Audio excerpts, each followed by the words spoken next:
Trade has become weaponised. Since 2016, the language around it has changed. Instead of opportunities and growth, we now talk about trade wars, barriers, and strategic competition. This is a profound difference to the era of globalisation. From the end of the Cold War, global businesses sought to take advantage of the mix of skills, knowledge, and technology around the world to improve their performance and reach global markets. Alongside this, global organisations such as the World Trade Organization, the EU, and even NATO expanded to include countries that have been seen as enemies during the Cold War. We talked about the end of the nation state. Powerful states are more reluctant to challenge each other militarily because of the threat of mutually assured destruction. It's the tenuous nuclear peace. How does a country protect its national interests and build power in the modern era? The answer is through trade. Since the global financial crisis, a perception in the developed world that emerging nations were growing at the expense of job security, income equality, and real income growth has created a populist backlash against globalisation.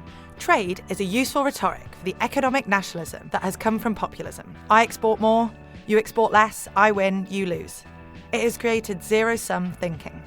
We are witnessing this in the US-China trade war. China exports nearly 10 times more goods to the US than the US exports to China. Its power and influence is expanding as its role in the Internet of Things and 5G expands. The US has control of cross-border financial flows and threatens to shut down access markets or limit Chinese access to US technology.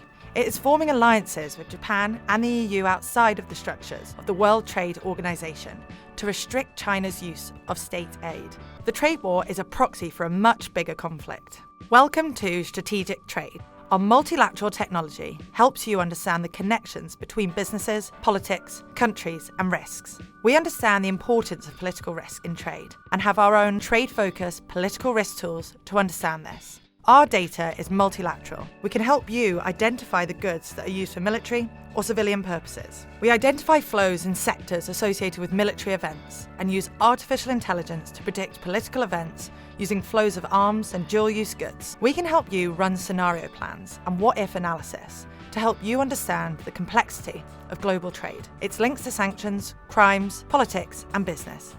In a world where trade is strategic, let us help you play the game.